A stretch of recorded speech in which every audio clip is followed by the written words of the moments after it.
Build custom industrial machines in days. Hi, good morning. This is Balu here from SP Tech. Today we're going to start with software design and we are going to look into part 1 of software design. I'll take you to the session objectives. So what are we going to cover in this chapter? We are going to talk about software design. We are also going to look into the design process of software, and we should also throw some light on design models. So what exactly is software design? As you can see from the slide, it is a meaningful representation of something to be built. Now when you talk of design, it is basically an intermediary stage between the analysis and the actual software which is being developed. So we call it as a meaningful representation of something to be built, which means that when you look at the design, you get a fair idea of how the software is going to look like in the near future. And it is a process by which requirements are translated into a blueprint for constructing a software. Now what exactly you do in a software design is, we basically convert requirements into a blueprint. Now where do we get this requirements? We get all these requirements from SRS. You know what SRS is? SRS stands for Software Requirement Specification. It is a document which basically contains all types of requirements. We take that SRS as an input and do a design process. Now who does a design process? Software engineers, design engineers, and variety of people who have got expertise in design process will basically participate in the design, and the outcome of that design process would be something called as a software design. Now please understand here, now there are two things. One is called a problem domain and the second one is called the solution domain. Now what is a problem domain? When you are actually dealing with SRS, you are still working on the problem. You have still identified the problem, you have identified the requirements of a customer, but you do not know how to implement a solution. Or I would rather put it in that way, you will not know how the solution is going to look like. You'll get a fair idea of how the solution is going to look like only when we come to the solution domain, and the solution domain is an output of your software design process.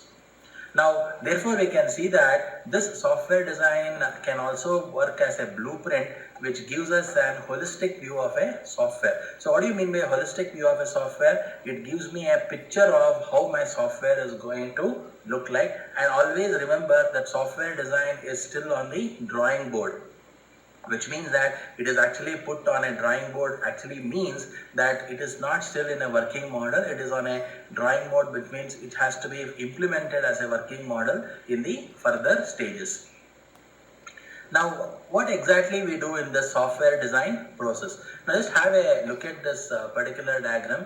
Now you have stage 1. The stage 1 stands for problem analysis. We have dealt with this problem analysis in multiple number of occasions during this video series. So what do we do in problem analysis? Straightforward, we get the requirements from the customer. Now once you do that, we call that as a requirement engineering process. Now the output of that problem analysis is an SRS document, what is software called as software requirement specification.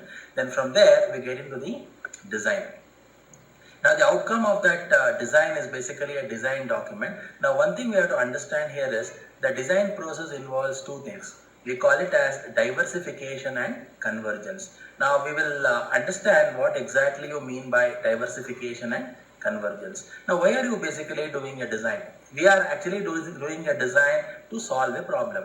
And when we are coming onto the design document, generally it's a good idea to have more than one design to a problem or more than one solution to a problem. You cannot create only one design to one problem and say that this is the actual design, I am going to convert that into a solution. That may not be a fair idea. So basically we have to do diversification. Diversification means many types of design documents which are being proposed for a particular problem. Once you propose multiple number of designs to a problem, then what we do a activity called convergence. So what do you mean by convergence? Out of those many designs, we need to choose which is the best design for this particular problem. And this can be done through brainstorming, where many people participate and debate on various designs, identify the flaws in the design and say, okay, for this particular problem, this is the most recommended and viable design which can be adopted into a solution.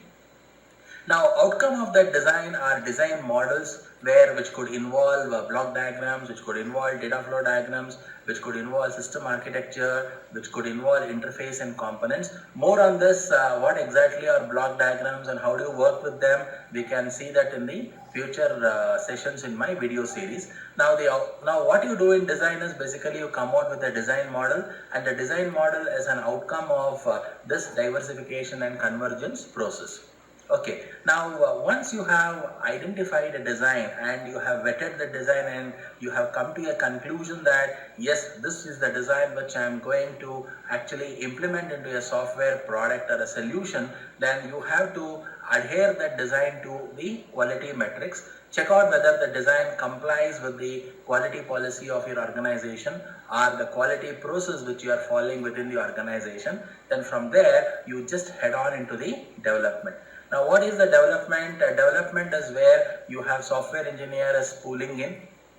These software engineers will read the design and they will convert that particular design into an actual working program, or we can output of that particular development would be an working software. Now, once you are done with that, then you actually move on to testing. Now, this testing is a stage where you convert that particular working software and into various test it on various test cases and see whether that particular software is working as per the requirements or not. And after the testing is complete, you go ahead and deploy that particular software at the customer's place. And once you do that, the customer will do something called as user acceptance testing. Now, what is a user acceptance testing? It's a testing where the customer will check whether that particular software is working as per the requirements or not. If it is working fine, you can say that the user acceptance testing has been successfully satisfied and the customer has accepted and blessed your product. Else, okay, he may go and suggest few changes which you may have to go and add those changes, what we call it as modifying, or the software is under the maintenance mode, or even after the software has been developed and after some time if new business requirements changes, then the customer may add more requirements, and that again gets into a problem analysis stage, and then it gets into a design stage. So the entire cycle continues. So we can solve this software design as an iterative process, which means the process keeps on continuous as long as there is a continuous activity happening between the customer and the software engineering people who are actually working on that particular product. Okay. Now, what are the main characteristics of a design? So basically, you need to understand that design is a very creative activity, because you have to be very creative. You have to think out of the box when you are actually doing the design, and it is very critical activity during system development. Why? Because if the design goes bad, the entire software deliverable goes bad. So you have to ensure that it is the most critical activity. Spend more time on the design and see that people who are experienced in designing are actually pulled in to do this particular activity. And it has a great impact on testing and maintenance. So what does that mean? Once if your design is complete and if your design is correct, then it has got an impact on testing and maintenance. That means how well you write a test case.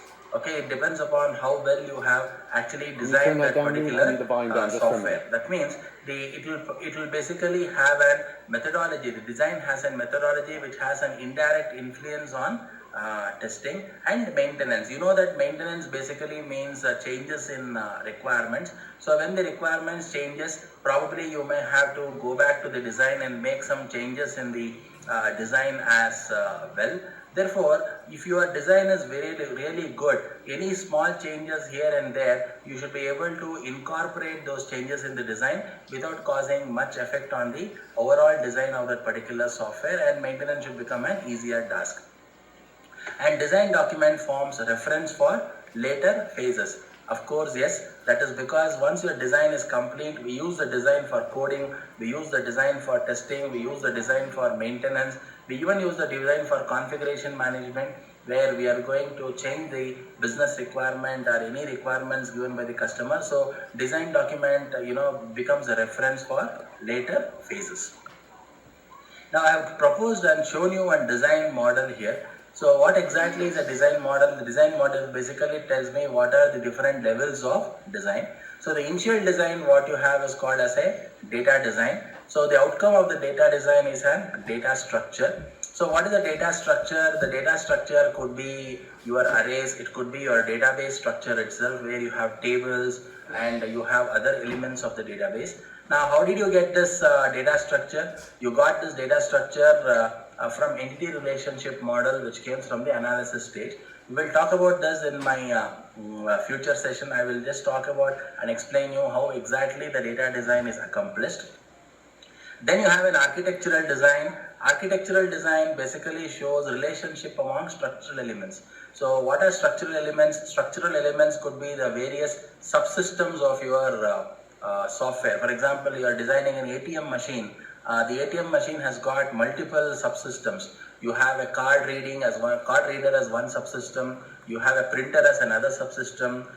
Then you have a subsystem which basically validates the magnetic strip of a particular card. So like this, there are different subsystems. All the subsystems are called as structural elements, and they come under architectural design. So architectural design basically proposes a design where the entire system is basically visualized in the form of subsystems, and it is a top view of the entire system. So it gives me an overall picture of what the system is going to look like.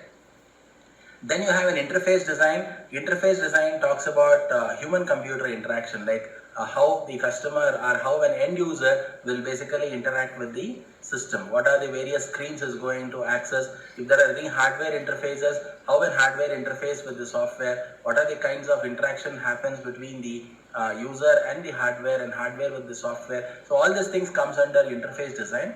And finally, you have a procedural design, where you give the procedural description of the software components. Now architectural design will only give me the subsystems, whereas procedural design will tell me how the data is flowing between the subsystems. Now procedural design can be implemented using data flow diagrams. It can be implemented through structure charts. So we shall see more about design models in my next video session. So see you then. Thank you so much for watching this particular video. Do subscribe to our channel SP Tech, and like us on our Facebook page SP Tech BANG.